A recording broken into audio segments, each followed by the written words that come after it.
allah dinañ ko xaar avec impatience pour voir mais lu weesu loolu am na foo tolloon sànq mais bëgg naa ñu taxaw ci mooy wàllum reddition des comptes.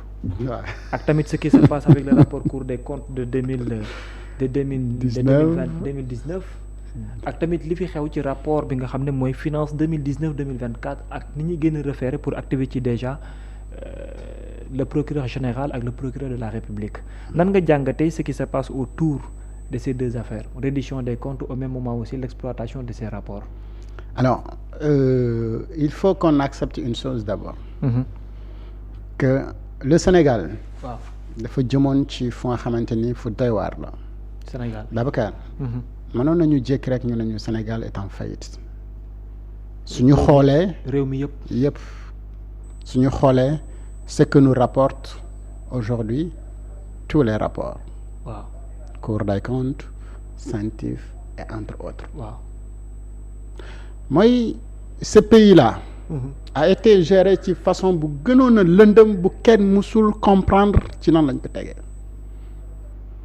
dayaate mooy Babacar yow da ngay liggéey. pour nit ñi seetaan gën a mën a comprendre dépôt à terme mooy lan. dayaate waaw yow da ngay liggéey yow ak sa waa kër ak sa soxna. planifier ngeen toxu ci atum sangam bërëb sangam. waaw ndax ñu ne pour ñu réussir loolu. faaw Babacar boo liggéeyee ba weer dee. waaw nga def ak condamné. waaw donc condamné googu noonu da nga ciy dugal junni wala ñaari junni nga ne waaw nga ne yaa ngi ko fay dugal. bésu toxu jot waa kër gi takk seen bagage na la war nañoo dem kaa ñu dem dajji condamné gi ñu dajji mën a yàmbalang fekkuñ fa dara dugaloo fa dara nga ne la ah Babacar yow bis sangam ne woon nga dugal nga bis sangam ne woon nga dugal nga signé nga fii nii lii nangam lii nangam la ba toll na ci 100 nangam milliards. normalement bu dee respecté woon nañ date bi waay. kenn gisu ko fu xaalis bi jaar bu duggul sa poche ci fan la dugg si c'est pas versé dans les comptes de l'État rek moom mooy gis sa poche. parce que fa mu waroon jógee na fa. mais yeggul fa mu waroon jëm. lan moo ko kase ci diggante bi ak yóbbu ko fa mu warul dem. cin bënnul foqul yax ba sa nekkoon na mes ana kii togg cin li ak ki ko tëj kooku la ñuy laaj ana cin bi di nekkoon ci biir. alors voilà ce qui nous montre aujourd'hui ce qui se passe dans les rapports. Le procureur général, le procureur de la République, comme son nom l'indique, est là pour la République. Ouais. Et tous des patriotes sénégalais yu nga xamante ni bépp centime bu nga xamante ni réew mi moo ko moom. ñoom ñoo war a mën a def fexe ba nga xamante ni dinañu def enquête. ñu xam lan lañ ci def nan lañ ko defee lépp lu si jaarul yoon ñu jaarale ko yoon la correction. Quand j'écoutais le procureur de la République, monsieur Ndoye. Ibrahima Ndoye. Oui mu wax leen lu leer. ne ñun duñu ay agent de recouvrement. mais nag xaalisu réew mi fépp fu mu nekk. à quelque soit responsabilité bu ci nit mënti am. dinañ ko càmbar li ci yoon war a def dinañ ko def ba mu mat sëkk. sans état d'âme. mu ne ñoom ay autorité judiciaire lañ. te loolu moom mooy li am importance. ñun ñëpp ay sénégalais lañ. et que loolu si suñu constitution réew mi la ñu ko tëgg. mooy ñun nañu nekk benn peuple benn but une foi. kenn gënul benn doomu Sénégal gënul benn doomu Sénégal. ñun ñëpp ay sénégalais lañu. su la yàlla dimbalee nga am position. booy gérer les deniers publics du Sénégal dafa am ay privilèges yu ñu lay accordé privilèges yooyu ñoom la ñu di accordé ba suñuy dawal ñun suñu oto ñoom suñu bëggee jàll ñun ñu wàcc leen tali bi ñoom ñu jàll. te lépp ci deniers publics yi la. deniers publics yi la waaw ñu may la privilège boobu. mais nga ñëw di tibb alal jooju di dem. mais Babacar am na ku ñàkk jom moom quand je le dis mooy. ki accepté nekk prête-nom ko ku ñàkk jom la. mooy waaw loolu tamit moom beneen affaire. non waa jooju ku ñàkk jom la ki nangoo nekk prête-nom waa ji moom sàcc la bëgg naa sàcc mais ñemewu la sàcc si turam. muy utiliser sa tur mu ñëw ne la man damaa bëgg sàcc mais ñemewumaa sàcc sama tur. bàyyil ma jël sa tur ma sàcc ci waaye doo ci lekk de as comp laa lay jox. quand tu es patriote tu dis non sa waay dama la jébaane ji suba ne leen diw mii ab sàcc la ñemewu la sàcc si turam sama tur la bëgg a sàcc ñëw ne wax ma ko topp leen ko mais tu l'acceptes def le prête-nom. Des rapports jeunes nous montraient que voilà ce qui se passe. Cour des comptes, CENTIF, entre autres rapports yi nga xamante ni soit dinañ ko exploiter après IGE IGF et cetera mais tey ñu toll ci ne dañuy def la réduction des comptes parce que on s'est rendu compte que ni dëkk bi mosul ñàkk xaalis mais xaalis bi mosuñu ko utiliser pour waa dëkk bi. mais dëkk bi mos na am xaalis. bien sûr milliards yi ñuy tudd nii c'est beaucoup d'argent. C'est des milliers de milliards. Dans le rapport de la Cour des comptes, on s'est rendu compte que mais il y a plus de 3000 et quelques milliards yi nga xamante ni dañ ko jox ay institutions non gouvernementales yi nga xamante ni c'était pas des ayants droit. 3000 milliards ça peut faire beaucoup de choses. ñi bàyyi leen ñi leb ci turu état ñoo xamante ni waruñu ci leb. des comptes yi nga xamante ni ñi ko doon gérer c'était pas la ñoom amuñu woon habilité gérer la comptabilité publique. bu réew mi mais lii kenn moo ko wax ci réew mi boo ko waxee ñu ne la waa ji daal ku bon nga Sénégal kenn du wax dëgg et c'est ça la vérité Babacar. mais ñu taxaw haute cour de justice bi déclenche te avant boobu gis nga fond force Covid bi li ci xew Dakar Dem Dikk bi foofee ci dikk. alors mais xam naa ne am nga surprise ci yenn personnes yi bi ñu leen woowee. non surprise moom aucune. Ah bon? À côté de l'ancien président qui a travaillé avec lui et qui n'a pas péché boo leen tegoon ci penc mi ne na am ku yëkkati loxoom donc seen ay loxo yu bari de bu fekkee di nga gis qui n'a pas péché à côté de lui tu ne verras pas de main levée sinon yu raar ngay gis peut-être ñu ngi ko foogeewul woon sax ngay gis ñu yëkkati. Alors parlons maintenant de haute cour de justice. Haute cour de justice waaw. xam nga nag juridiction d'exception la ñun ñëpp xam nañu haute cour de justice. parce que on a bien expliqué fii ba sénégalais yi léegi ñëpp xam nañ lan mooy haute cour de justice ak lan mooy composition bi. waaw benn cour la bu nga xamante nii nag nekkul comme couru tribunaux yooyu noonu ñoom du ñu réunir n'importe quel moment de. ci façon yi extraordinaire rek la ñuy réunir. mise en accusation bi fii la mais les procès. waaw bu haute cour de justice ça peut être public ah. ça peut être public. haute cour de justice. waaw mën na bañ a ump nit ñi comme lii de mën nañ ko def procès public parce que ka ñuy àtte lañ koy toppee moomeelu ñëpp la. et pour yow noonu la war a mën demee. oui bien sûr dans d'autres pays yooyu dafay am mooy que ne ces genres de procès sont parfois publics parce que ñi ñu siy topp ay hauts fonctionnaires de l'État la ñuy doon haute cour de justice rek am prérogative topp un ancien président. waaw ginnaaw bu définir lan mooy haute trahison et cetera.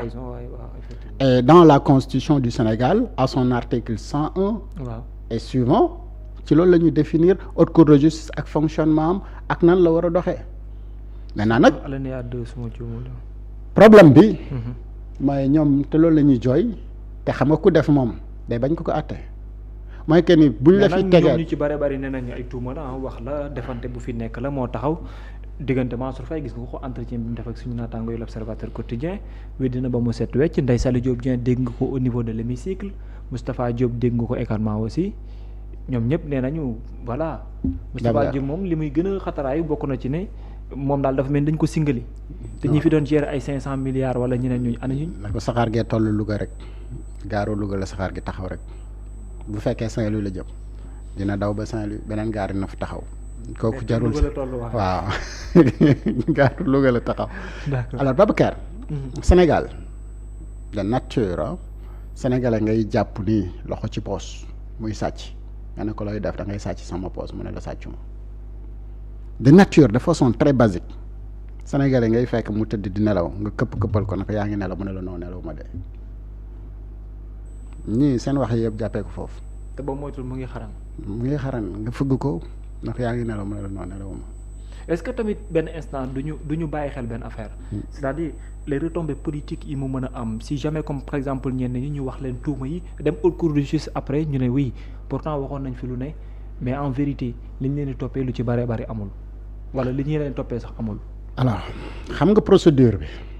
du procédure lim am ci. juridiction ordinaire yeneen yi. très souvent wala comme li xewoon nañ ko comparer ak CREI yi. waaw mooy CREI yi dañu jàpp nit da nga am alal ci anam bu nga xamante ni waroo koon amee. alors normalement yow yaa waroon a indi. justification pour wax ne. lii amul. mais fii c'est le contraire mooy que ni ay rapport ñoom ñoo ñëw ñu yóbbu ay nit yu xarañ de surcroît des magistrats yu nga xamante seen liggéey loolu la. très expérimenté. waaw ñooy nekk foofu ñu nattal la budget wax jox la ay orientation ay parlementaires valider ko nga am ay département am ay marché yu nga xam ne dafa am ay normes yoo ko war a respecter yii yëpp ñëw ñu ne la yii kat amul dañ la waxoon na nga jënd fukki kilo ceeb. waaw mais kilo ceeb bu ne kat 450 la war a jaar yow nee nga jënd nga fukki kilo ceeb. waaye fukki kilo ceeb bu ne yaa ngi ko jëndee ñeenti téeméer. ana kurandal li des foo war a jëndee 450 nga jëndee ñeenti téeméer. ça tourne entre 250 000 moom mu ne 275 000. après l'arrêté bii waa Cour des comptes indi mooy que ne ça devrait pas être 275 mais plutôt 250. justement 250 000 waay. alors léegi ñu laaj la yow justifier fi nga teg le fait que mu romb norme bi dem ba fi. mais à l'absence de preuve. moom mu ne Cour des comptes li ñu def ñoo ko tey nee na arrêté bu kenn xamul kañ la. waaw loolu tamit wax na ko expliqué na ko. Babacar c'est son droit parce que ku ñu dóor faaw nga jëm a fayeeku. mais l'affaire Ismaïla Madior Fall présumé corruption boobu moomu xanaa bett na la. oui ça m'a beaucoup surpris. pourquoi. parce que étant ministre de la justice musuma woon xalaat ne nit war na sax am fit di la xool di xalaat corruption ci moment bi nga nekkee ministre de waaw. et toi en tant que ministre de la justice nga ñëw ne dañ la jox 50 millions gracieusement nga delloo ko diplomatiquement et après li ci topp comme rebondissement ni information ça a surpris tout le monde tentative de corruption rek délit la. tu es un ministre de la justice. un ministre de la justice au moment où tu avais toutes les possibilités dans ton bureau enfermé nit indi la valise su juróom fukki millions na la daf la koy jox mu ngi tenter de la CROP nga mën a woote nit ñëw attesté ni oui kii 50 millions la kii la ko bëggoon jox pour corruption ou telle chose ngeen ne acca ñu dem nga génn le lendemain def une conférence de presse pour avertir tous les autres ministres yu nekk ci république bi yeneen la corruption elle est bannie. Tu ne l'as pas fait. Tu rends ça gracieusement ou diplomatiquement puisque dañ ko joxoon gracieusement mu delloo ko diplomatiquement. Le lendemain la personne concernée vient nous dire que ni non demeewul noonu dañu waxaale woon 250 millions. 250 millions ci mu jaay ma dignité signature bi tax ñu teg ko foofu. ginnaaw gi nga xamante ni toog na lu yàgg pour jox ma marché boobu noonu mais ñëwul après mu topp ma ci 200 millions yi na ñëw ma ne ko tànk signature bi parce que il s'agit d'acheter c'est Cheikh Gueye qui l'a dit. waaw léegi loolu amul mais mu ne donc dañu waxaale woon loolu c'est de la pure corruption et dans d'autres pays bu dul Sénégal par exemple lu mel noonu en Chine mais tu ne verras plus le soleil. En tant que ministre de la République. Ministre de je dis et répète man quand j'étais en Chine je m'étais intéressé si réseau ferroviaire bi nu mu innové ni muy doxee et tout. ñu ne ma may caakaay gis nga rek ki def liggéey bii yëpp. ba tax yow nga bëgg ci mu ngi live and jail maanaam dañ ko tëj kaso à vie ndax benn marché de corruption. bu mu ci boole benn marché ba nga xamante ni dañ ko ci corrompre pour liggéey ko ci loolu lañ ko jàppee live and jail dootul gis jant bi ilaa yow mi diin. mais ñu bari tam ne corrupteur ak corrompu waruñu mën sore. ñoom ñaar ñëpp bokk àtte fu ñu woowee Ismaïla war a woowi Cheikh mais comme je disais sur le cas Lat Diop fu Lat demee ci prison bi rek ki wax na moom moo ko corrompre dafa war a dem. waay s'il n'y a pas de corrupteur il n'y a pas de corrompu s'il n'y a pas de corrompu il n'y a pas de corrupteur. donc nii rek Mbrok Sow ànd boole naan wala ànd tuur. en tant que communicant taskatu xibaar déjà bi nga gisee mu def sortie tout ce qu'il a raconté nan nga ko jàngatee Ismaïla Madior Fall. c'est vrai quelque part quand tu es véridique tu ne cherches pas à dire les choses à moitié mais pour Ismaïla c'est le plus grand mauvais communicant dans ce pays-là. Dernière sortie bi. Toutes ces sorties pratiquement. Man j'ai jamais regardé Ismaïla mu def sortie te doo gis ay couac ci communication dama xamul dafa am ñu koy xelal encore ne ko attention parce que les informations que tu partages en tant qu'autorité dafa am benn valeur bi. ndax doyoo la tonalité de tes mots également dafa am signification. Le regard de body language également dafa am lu nga xamante ni daf koy wax dans la communication. Et quand tu décides de partager une information mais il y a un objectif à atteindre bien sûr. Ouais, peut-être que son objectif c'était de détourner l'attention des gens sur des choses beaucoup plus graves peut-être que ce qu'il a dit parce que on se rappelle am na yu mu xam. waaw on se rappelle de la stratégie bi gars yi peaufiné woon bi ñu fi nekkee di wax waxu 1000 milliards yi ci Covid bi après ils ont fait benn communiqué pour dire oui en réalité c'est pas 1000 milliards mais écart bi c'est 6 à 8 milliards si je ne me trompe pas. ne loolu rek moom la ñu xamul fan la jaar quoi. alors il était mieux d'être accusé de 8 milliards que de 1000 milliards xam nga. waaw après gars yi commencé giif naa ok. affaire bi donc du 1000 milliards mais c'est en réalité 8 milliards moom moo reer mais 8 milliards u askan wi c'est trop. c'est trop même trop même sax. qui avait ses responsabilités là c'est pas Mansour qui avait dit que ni y a 8 milliards yu ñu waroon gëstu c'est pas ñoom ñi mu àndaloon. tey ñu woo ko ci yoon mu ne noo dañ koy tooñ. ça donc c'était l'objectif de la communication pour apaiser tension wu nit ñi auparavant parce que boobu tension yi dañu bëri woon trop bu 1000 milliards ñooy rajouté ci donc dafay gën a bëri donc il fallait peaufiner benn stratégie pour diminuer affaire bi alors dans ce cas-là également l'objectif c'était ça mooy que ni affaire bi c'est 250 millions mais il nous a parlé que 50 millions il est mieux d'être accusé de détourner 50 millions que de 250 millions. Mais malheureusement c'est une information qu'il fallait pas partager peut-être qu'il avait des informations auparavant bu le grand public amul woon. mais su waxee ne oui am na lu mu xam surtout ci parquet bi parce que nekkoon na ministre de la justice loolu aussi est-ce que nga yaakaar ne ça ne va pas faire peur ñenn ñi jàpp ni il s'adressait à Ousmane Diagne actuel ministre de la justice. évidemment peut-être bien mu am lu mu ko xamal mais mel ni ku leen di wax ne teggi leen seen tànk parce que bu ngeen accélérer man aussi mën naa accélérer. évidemment am na lu mu xam parce que gëw ma ni war na mën a nekk ci département boobu ak at yam fa def yëpp. mais et puis c'est un professeur en droit même bu nekkul woon ci département boobu war na mën a am lu mu xam ca parquet bi. est-il pas important d'être prudent. oui très prudent. ci moom. bien sûr. par rapport ak li mu wax ne xam na ko. parce que ses responsabilités sont engagées en première chef bu fekkee yow tu es le ministre de la justice nga xam ne justice jaarul yoon te ñu teg la fa pour nga jaarale ko yoon. mais tu es responsable en première chef. ci li mu xam wala ci li mu. li mu xam ne moom xam na ko laa wax. parce que bu koy xam. période ba mu koy xam mooy ba muy nekk ci département bi on est d'accord. là je suis d'accord.